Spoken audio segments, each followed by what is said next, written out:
Vamos começar o nosso estudo de hoje, do livro de Apocalipse, continuando a nossa série. Hoje, como nosso foco, o capítulo 7 do livro de Apocalipse, continuando a grande visão dos selos.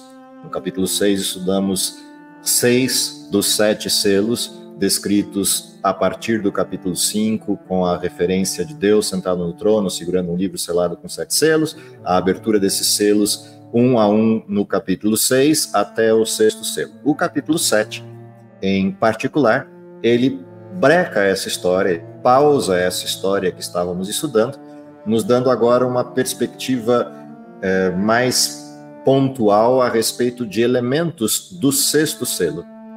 Ou seja, literalmente paramos a sequência para dar foco, para dar atenção, para detalhar aspectos importantes relativos a quem vive no tempo do 6º selo e como Deus encara o seu povo e o que Deus faz na direção do seu povo neste tempo em específico. Esse é o tema geral do capítulo 7, no sentido de foco principal, e no bojo deste foco vem a referência que a gente dá para o estudo de hoje, para a nossa reflexão de hoje, nessa área do livro de Apocalipse, chamando esse pedaço em particular de o selo de Deus, que é um dos itens, é um dos temas presentes neste contexto, nessa referência do capítulo 7. Para isso, vamos, como sempre, à leitura inicial do capítulo, vamos com os versos de 1 a 3. Fernando compartilha para nós, para a nossa primeira parte da reflexão. Apocalipse 7. Os 144.000 selados. Depois disso, vi 4 anjos em pé nos 4 cantos da terra, retendo os 4 ventos da terra, para que nenhum vento soprasse sobre a terra, nem sobre o mar, nem sobre árvore alguma. Então, vi outro anjo subindo do oriente que tinha o selo do Deus vivo. Ele bradou em alta voz os 4 anjos a quem havia sido dado poder para causar dano à terra e ao mar. Não danifiquem a terra, nem o mar, nem as árvores, até selarmos na testa os servos do nosso Deus. Ok. Até aí, como é que o texto de introdução, como é que essa introdução do livro de Apocalipse no capítulo 7 nos posiciona no estudo em particular para hoje? Bom, posicionando essa questão em específico, observando essa situação de contexto e por que eu estou chamando de o selo de Deus como referência dessa estrutura, isso tem a ver, em primeiro lugar, com esse texto. O verso 3 deixa bastante claro o fato de que a terra não deveria ser danificada até que Deus selasse o seu povo, selasse aqueles que são chamados de servos de Deus. Para a gente entender esse contexto, é importante a gente voltar ao capítulo 6, observar o que está acontecendo no 6º selo, e aí, posicionados na história a partir dessa referência, entender o que está acontecendo nesse capítulo. Bom, qual é o contexto do capítulo 6, lá no 6º selo? O 6º selo, em particular, ele trata de 2 grandes fenômenos. Um conjunto de sinais que apontam para o tempo do fim, e esses sinais apontam para 2 momentos específicos do tempo do fim. Um primeiro conjunto de sinais aponta para o fim do que era o absolutismo cristão, ou o período medieval, ou seja, o fim da grande profecia do livro de Daniel, de 1260 anos de domínio absolutista cristão, as perseguições e todos os processos contra o cristianismo, na primeira fase, na tentativa de extinção do cristianismo, na segunda fase, com a adulteração da grande maioria dos elementos doutrinais do cristianismo, e esse período, que é em paralelo, no desenho da história geral, reconhecido como Idade das Trevas, obviamente aqui um apelido, uma alcunha em função da negação dos processos científicos, acadêmicos, filosóficos, que de alguma forma se contrapusessem ao pensamento hegemônico da fé cristã do período, mas também vale como uma alcunha a questão das trevas sobre a interpretação do texto bíblico. Afinal de contas, no mesmo período medieval, nos distanciamos tanto das Sagradas Escrituras que já não sabíamos sequer que elas existiam. Toda a prática cristã passou a ser tratada a partir dos elementos da tradição cristã. O contexto do 6º selo, então, marca o fim desse período, com a primeira parte dos sinais, e na sequência um outro sinal que marca a proximidade da segunda grande profecia de Daniel, que são as 2.300 tardes e manhãs, e, consequentemente, o início do juízo. O que significa dizer que o sexto selo abre com um alerta de que chegamos ao final da história. Estamos vivenciando as duas últimas igrejas, ou os dois últimos períodos históricos do cristianismo. No primeiro conjunto profético, a igreja chamada de Filadélfia. No segundo conjunto profético, a igreja de Laodiceia. No primeiro conjunto profético, o fim do período medieval, queda do poder absolutista em 1798. No segundo contexto, 1844, início do juízo de Deus. Para esses dois eventos, sinais. Esses sinais culminariam no futuro, na vinda de Cristo. E a manifestação da vinda de Cristo fecha o contexto do sexto selo. Bom, o que é então o contexto do capítulo 7, que abre esse espaço, esse ato entre esses dois elementos? Bom, o capítulo 7, ao tratar da questão do período envolvido no sexto selo, descreve de forma pormenorizada, ou seja, abre de maneira pormenorizada uma outra questão, que é, a partir desses sinais, o que Deus está fazendo em paralelo na proteção, no cuidado do seu povo. Bom, primeira questão, ao observarmos a sequência, os sinais vêm, marcam os inícios de tempo do fim e juízo de Deus, e aí vem uma ordem, retenha os ventos. Essa ordem de reter os ventos, que aparece na introdução do capítulo 7, nos 3 primeiros versos, essa ordem de não danifiquem a terra, essa expressão de que Deus cuida do seu povo e espera que eles sejam selados, para que depois caiam os juízos sobre a terra, mostra o que vai acontecer neste intervalo do sexto selo. Então, os sinais, o reter dos ventos, o selamento do povo de Deus, os ventos são soltos e caem em paralelo a isso as pragas, e então a segunda vinda. Do que se tratam os ventos descritos nesse texto? Embora seja autoevidente, até pelo contexto do capítulo 7, é sempre bom a gente lembrar que a Bíblia apresenta essas referências de interpretação. Ou seja, quando a Bíblia usa a imagem simbólica de ventos, está abordando agitações, conflitos governamentais, estruturas que se opõem a Deus e estruturas que se opõem a si mesmos, produzindo guerras e rumores de guerras na terra, como a gente pode ver no capítulo 7 de Daniel, no capítulo 17 de Isaías, ou no capítulo 49 de Jeremias, expressões dessa mesma circunstância de ventos apresentada na Bíblia como uma referência do que significa essa proteção de Deus sobre o seu povo até que ele seja selado. Ou seja, sim, existe mal acontecendo no mundo. Sim, se a gente olhar para o mundo, vamos observar em diversos lugares diferentes do mundo perseguições, inclusive aos cristãos, não só perseguições no sentido contextual e governamental, mas perseguições a cristãos no mundo inteiro, em vários lugares do mundo. Mas tudo isso ainda é só princípio de dores. Ou seja, apesar dessas incursões de Satanás, Deus tem restringido a atuação de Satanás no mundo para que o seu povo tenha a oportunidade última de salvação e seja selado. Dentro deste contexto introdutório, a próxima situação que aparece para a gente enquanto pergunta, a partir disso que o verso 3 relata de que o povo de Deus será selado, é do que se trata isso que o capítulo 7 está chamando de selo de Deus, e por isso, nominalmente chamado aqui pela gente no estudo de o capítulo 7, não os 144 mil, como a gente encontra na maior parte das Bíblias o título, mas especificamente essa questão do selo é a parte importante desse capítulo.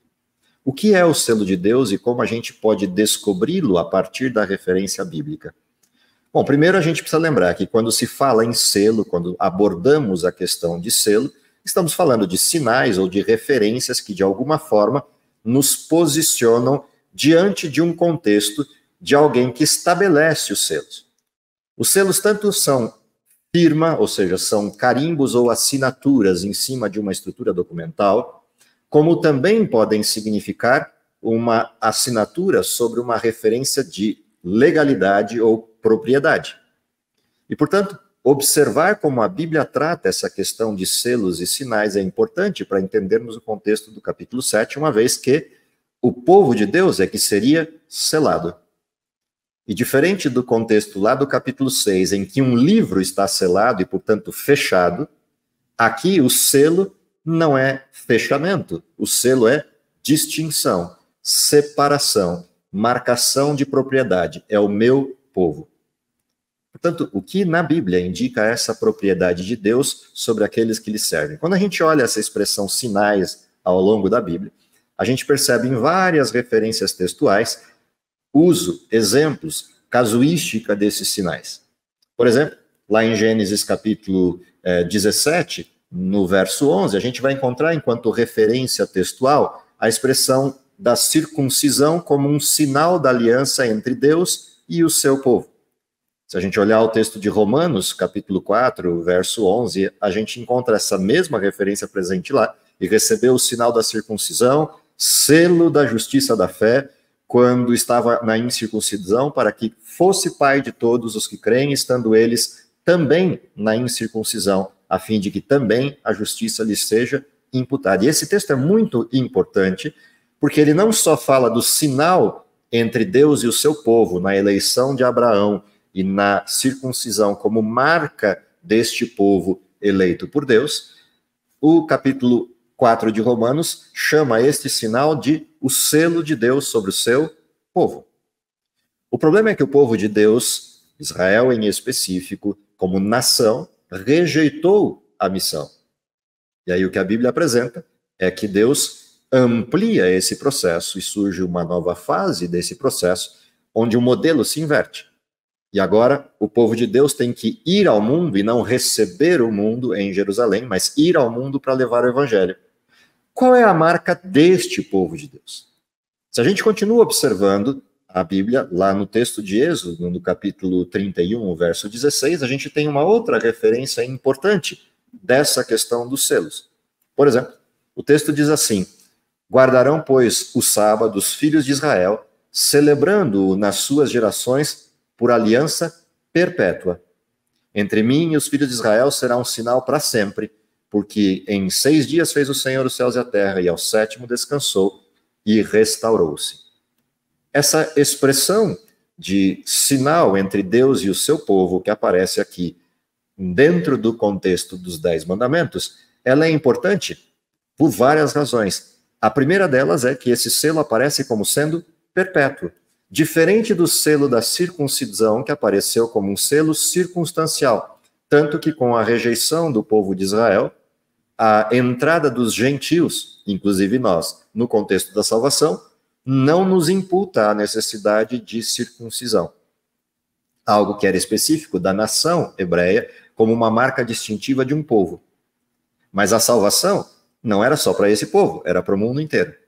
No contexto agora do evangelho, a aliança perpétua caprichosamente persiste para todo sempre. Tanto que a gente observa isso no livro de Êxodo, como observa isso no livro de Isaías, no capítulo 66, como observa isso em outras referências bíblicas. Um outro texto bastante importante desta descrição dos sinais e dos selos, e nesse caso específico, do 4º mandamento e o sábado como selo ou como distinção, é Ezequiel 20:20, que apresenta a referência: e santificais os meus sábados, servirão de sinal entre mim e vós, para que saibais que eu sou o Senhor, o vosso Deus. Quando a gente observa essa referência apresentada nesse capítulo, quando a gente entende o contexto prévio dele, e depois vê a repetição desses mesmos elementos lá na estrutura do Novo Testamento, estabelecendo a aliança entre Deus e o seu povo agora dentro do cristianismo, o que fica evidente a partir da referência de Apocalipse. Quando Deus estabelece o selo sobre o seu povo, há uma distinção sobre o remanescente.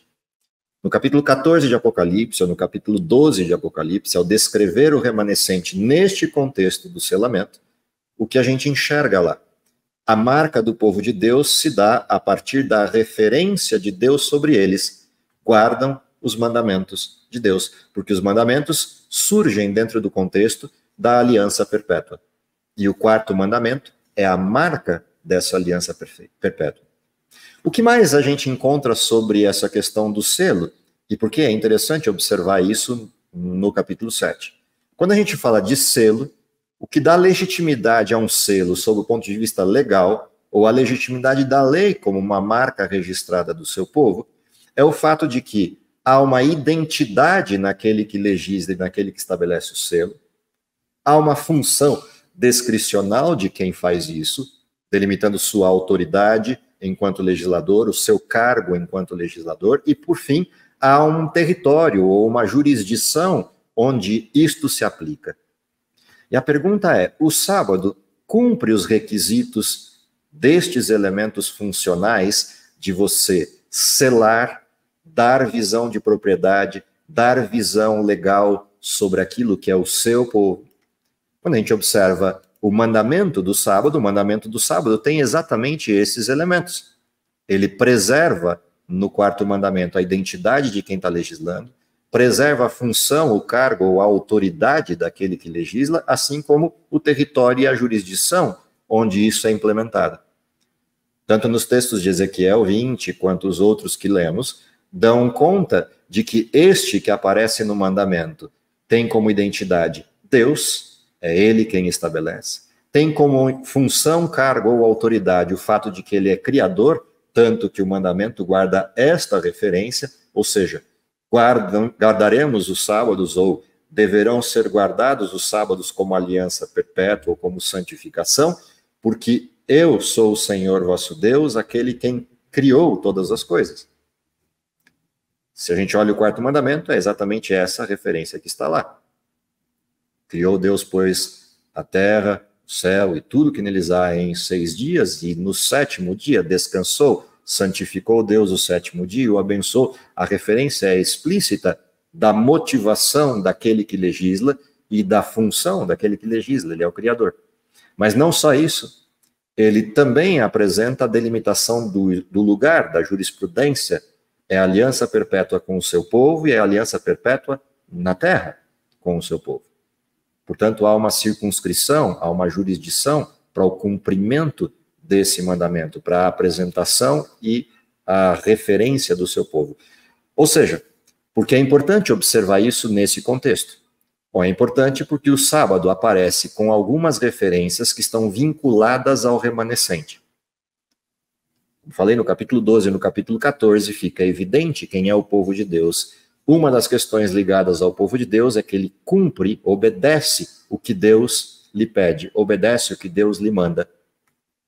Ele é santificado enquanto faz isso. Portanto, a primeira grande implicação do sábado é que ele traz para o sujeito que o observa a oportunidade de santificar-se em Deus. Afinal de contas, o sábado foi santificado como tempo específico de comunhão com Deus, separado para um uso exclusivo. E todo aquele que passa pelo sábado também é separado por Deus como uso exclusivo. E esse é o contexto do selamento. O povo de Deus é selado para que sobre eles não caiam os flagelos. E eles são separados disso. E são chamados povo de Deus, povo perpétuo de Deus, sacerdócio real, nação santa. Esse é o contexto do Novo Testamento ao abordar o povo de Deus na linguagem de Paulo. Uma outra questão é que a santificação resultante disso, ela implica a rendição à ação do Espírito Santo. Lembram de Apocalipse capítulo 3? Eis que estou à porta e bato. Se alguém abrir a porta, eu entrarei, cearei com ele, ele comigo. A ação do Espírito Santo, enquanto Cristo atua como sacerdócio no céu, é exercer esta promessa, executar essa promessa. Afinal de contas, quando Jesus foi embora, o que ele disse? Eu vos enviarei outro Consolador, e vocês não estarão órfãos, ou seja, é como se eu estivesse com vocês. E o Espírito Santo exerce esse papel, e ao exercê-lo, ele nos conduz a esse processo de santificação. Porque é esse mesmo Espírito que nos convence do pecado, que nos leva à justiça de Cristo enquanto possibilidade de salvação. Ou seja, ele convence o mundo do pecado, redime a partir da condução deles à justiça de Cristo e, portanto, podem ficar de pé diante do juízo. E é esse o implicativo da santificação. Quando a gente vê o terceiro aspecto envolvido nisso, o selo também aponta para a propriedade de Deus, sobre aqueles que, obviamente, escolheram servi-lo. Ou seja, o selo não só separa, não só identifica, no sentido de saber quem são com as qualidades dessa identificação, mas o selo também retira esse povo como identificação de propriedade. Afinal de contas, esse selo tem uma frase, uma expressão, ou um verbo, na realidade, escrito assim, vendido. E por que o verbo é esse? Porque quando a gente vê a expressão do que Jesus fez enquanto plano da redenção no livro de Apocalipse, o que ele fez? Ele comprou da terra os seus filhos, ele os resgatou para que reinem sobre toda a terra.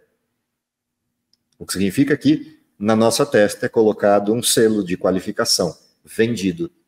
Vendido no sentido de fomos comprados pelo sangue de Cristo. Na continuidade, então, desta referência, vamos ao restante do capítulo 7, a partir do verso 4, para a gente ver como se desdobra agora a cena de todo esse grupo que é selado por Deus. Então, ouvi o número dos que foram selados. 144.000 de todas as tribos de Israel. Da tribo de Judá foram selados 12.000. Da tribo de Ruben, 12.000. Da tribo de Gade, 12.000. Da tribo de Aser, 12.000. Da tribo de Naftali, 12.000. Da tribo de Manassés, 12.000. Da tribo de Simeão, 12.000. Da tribo de Levi, 12.000. Da tribo de Issacar, 12.000. Da tribo de Zebulon, 12.000. Da tribo de José, 12.000. Da tribo de Benjamim, 12.000. O que acontece nessa transição de texto? Agora voltamos ao título que usualmente nas Bíblias aparece, os 144.000. Por que a minha predileção pelo selo de Deus e não pelos 144.000 enquanto abordagem desse capítulo? Porque os 144.000 são só a especificação de quem recebeu o selo, no sentido de começar o contexto descricional de quem está vivendo um tempo específico da história, mas ele não é o alvo do texto. O alvo do texto é o perfil e não quem são as pessoas. Ou seja, é a descrição primeira do texto que importa e não a última, porque a descrição primeira deixa muito claro quem serão os salvos, que qualificação terão e em que contexto são salvos. Mas, de qualquer forma, o texto traz essa referência dos 144.000. E aí começamos uma discussão, que é uma discussão, em primeiro lugar, interessante na visualização básica do texto, que é quem são esses 144.000 dentro da descrição do capítulo 7. Quem são no sentido de são literais ou são simbólicos, esses números apresentados aqui, são referências específicas de uma nação ou são referências generalistas do processo de salvação. Aqui começa a dificuldade. Começa a dificuldade porque esse é um dos textos na Bíblia para os quais, entre outros, não existem referências de interpretação. E, portanto, a gente poderia gastar o restante do tempo estudando os 144.000 sob o ponto de vista de tentar descobrir quem são, por que são, ou de que jeito acontecem, e continuaríamos com as mesmas dúvidas iniciais. Porque não há clareza, não há descrição suficiente no texto para que a gente possa estabelecer ou cravar com certeza absoluta o que significa esse número, o que significa esta expressão dos 144.000. O que significa que a gente esbarrou com um texto, que é um daqueles textos, poucos na Bíblia, mas um daqueles textos, que ficarão para observação do seu significado quando o cumprimento ocorrer. Portanto, qual é a importância do texto? A importância do texto não é saber quem são os 144.000 no sentido de identificação direta. É saber quem são os 144.000 no sentido do perfil.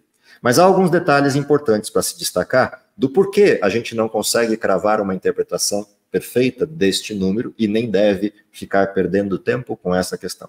Primeiro, se eu imaginasse os 144.000 como um desenho literal, como querem alguns, por exemplo, eu esbarraria com dois fenômenos aqui. Primeiro, que os 144.000 foram separados de todas as tribos, mas quando eu olho a lista, faltam duas tribos. Falta Dan e falta Efraim. E tem duas tribos que não faziam parte do processo da divisão. Nem Levi, que não recebeu herança de terra, e nem José. O que significa que foram incluídas na lista duas tribos que não são tribos da herança, e foram retiradas 2 tribos que são tribos da herança. O que significa que se eu aplicar literalmente esse número de 144 mil aos judeus de fato, eu vou ficar com essa pergunta em aberto. Por outro lado, eu posso adotar um modelo de interpretação simbólica desse texto. E se adotar uma interpretação simbólica, a gente poderia estabelecer um outro tipo de relações com esta questão do número e das tribos. Por exemplo, eu poderia expandir isso para um olhar das outras vezes em que o livro de Apocalipse traz essa mesma referência. Então eu tenho 12 tribos e tenho 12 apóstolos, reproduzidos na figura da Cidade Santa por 12 portas e 12 fundamentos que a Cidade Santa possui. O que significa dizer que esse 12 por 12, que dá exatamente 144, pode apontar para o simbolismo desse texto. E esse simbolismo, então, apontaria para a integralidade daqueles que podem ser salvos, ou seja, podem ser salvos tanto sujeitos oriundos de geração das tribos, como podem ser salvos sujeitos oriundos do cristianismo. E aí eu teria uma situação de ampliação da participação ou do público-alvo dos 144 mil.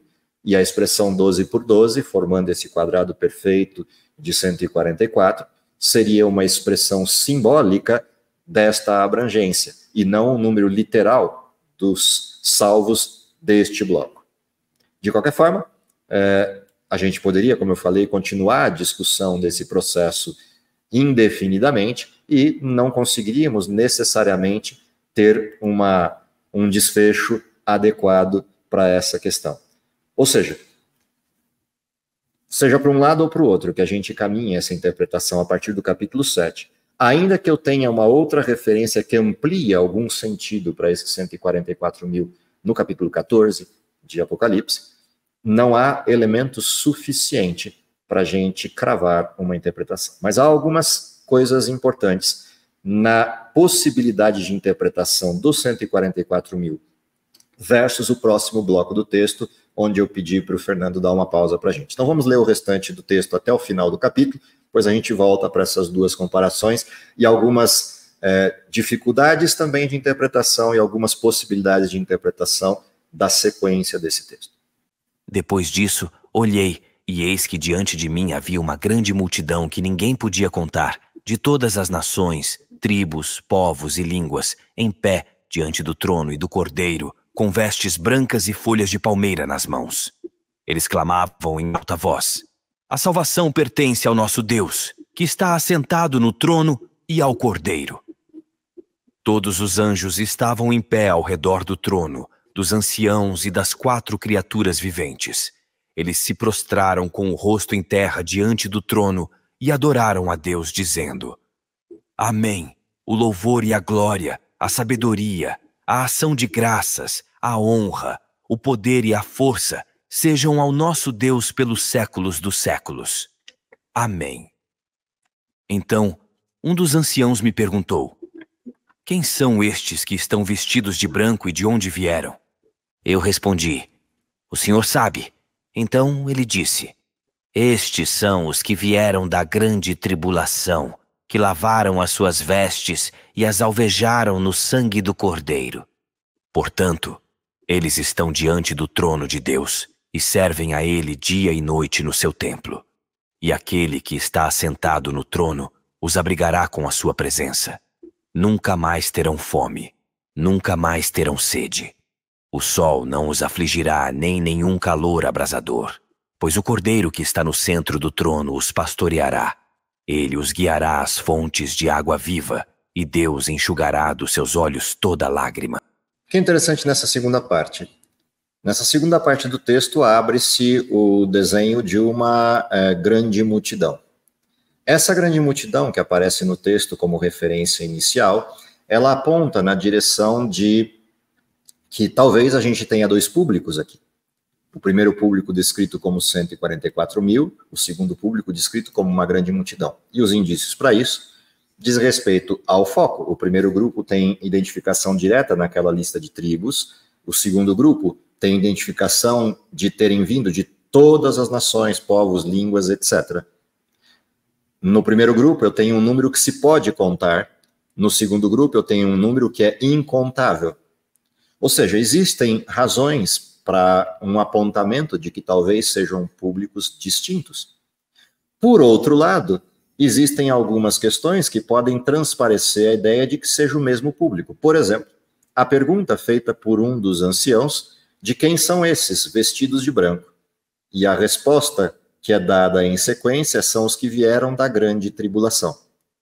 Se eu entender essa tribulação como o último período da história, então esses que vieram da grande tribulação são um grupo específico entre todos os salvos de todas as épocas. Afinal de contas, a grande tribulação, se eu entendê-la como sendo o período de angústia, a última fase da história, um pouquinho antes da vinda de Jesus, então o grupo específico seria aqueles que vivenciaram essa tribulação e estariam vivos por ocasião da vinda de Cristo. Por outro lado, se eu entender essa grande tribulação como as tribulações percorridas pelos salvos ao longo, ou vividas pelos salvos ao longo de toda a história humana, então essa grande multidão incontável seriam todos os salvos, o que, consequentemente, levaria a interpretação dos 144 mil para uma igualdade com a grande multidão, ou seja, são o mesmo público. O fato é que as duas coisas cabem aqui. Eu poderia aplicar tanto uma situação como outra. Poderia justificar o fato de os 144 mil serem um povo distinto pelo fato de que a pergunta é feita: quem são esses que estão vestidos de branco? E não faria sentido perguntar quem são esses se João já tinha descrito que eles são aqueles que vieram de todas as nações, tribo, língua e povo. Por que eu vou perguntar quem são eles se eu já sei quem são? Mas os 144 mil eu não necessariamente sei quem são, e aí justificaria a pergunta, uma vez que não são tribos que estão lá e o texto é simbólico. De qualquer maneira, de novo, cabem as duas possibilidades, ou até alguma terceira via de interpretação para esse modelo. E é exatamente por essa variância, por essa alternância nos modelos que referenciam esse público retratado aqui como grande multidão, é que a gente fica, literalmente, neste caso, em aberto com essa profecia. Portanto, quais são as partes importantes a se destacar dentro do estudo de Apocalipse 7? Primeira parte importantíssima de se destacar no estudo de Apocalipse 7 é o fato de que nós estamos pontuando um perfil. E esse perfil é pessoas que aceitaram a obediência a Deus, renderam-se ao seu serviço, aceitaram a transformação produzida por ele e representam Deus por onde quer que passem. Ou seja, representam Deus na beleza do seu amor e representam Deus na beleza da sua santidade, respeitando os seus mandamentos e observando os seus ditames, as suas ordens e cumprindo sua missão. Segundo aspecto importante deste povo e deste perfil: vivem num tempo específico da história, um tempo agudo da história e um tempo de enfrentamento último da história do pecado, razão pela qual Deus os separa, os sela e os blinda para o exercício da missão, ainda que eles sofram os males desse mundo, mas recebem uma blindagem pelo Espírito Santo no sentido de aceitaram a Deus de forma plena e se entregaram para ele e são agora empoderados por esse Deus para o cumprimento último da missão, que é a promessa feita ao remanescente de que o Espírito se manifestaria entre eles em poder, como se manifestou na primeira parte da pregação do Evangelho, lá no primeiro século. Terceira coisa importantíssima desse texto é que ele aponta para o futuro, no sentido de há uma esperança que se cumprirá e resolverá todos os males desse mundo, trazendo a resposta às coisas que hoje não temos resposta. E isso se faz pela promessa do último verso do capítulo 7, e Deus lhes enxugará dos olhos toda a lágrima. Ou seja, o hiato aberto no sexto selo, para a gente olhar com um pouco mais de detalhe o perfil das pessoas que vivem no período do sexto selo, se dá para que a gente tenha a condição de, olhando para esse contexto, nutrir a esperança, guardar a fé e cumprir a missão, tendo a certeza de que as respostas virão no tempo adequado e nenhuma dor ou sofrimento ficará sem a resolutividade, e é este o sentido de Deus lhes enxugará dos olhos toda lágrima. Não haverá mais dúvida, assim como não haverá mais dor, sofrimento ou morte, não haverá dúvidas sobre a justiça de Deus, o cumprimento das suas promessas e o amor manifesto. Que Deus nos dê a possibilidade de, entendendo esse período e entendendo o perfil que Deus espera para os que vivem nessa época, cumprimos a nossa parte em aceitação a esse convite divino, pertencendo ao remanescente final para proclamar o Evangelho ao mundo como último chamado, última advertência, porque Cristo está às portas, Cristo está voltando. Que seja essa a nossa realidade, é o que eu espero para vocês e para mim. Vamos orar? Querido Pai que está nos céus, te agradecemos pelo dom da vida, te agradecemos pelas promessas maravilhosas do teu Evangelho e principalmente pela certeza que temos da tua proteção e companhia em meio às tribulações. Dá, Senhor, que possamos perseverar na fé e no cumprimento da missão, mantendo foco na esperança que temos da brevidade da tua vinda e conscientes das coisas graves do tempo em que vivemos e que devem ser alertadas, combatidas ou modificadas no perfil das pessoas que buscam salvação e que precisam dela nesse mundo. Que possamos ser, de fato, aqueles que conduzam pessoas aos teus pés, é o que lhe pedimos por Jesus. Amém.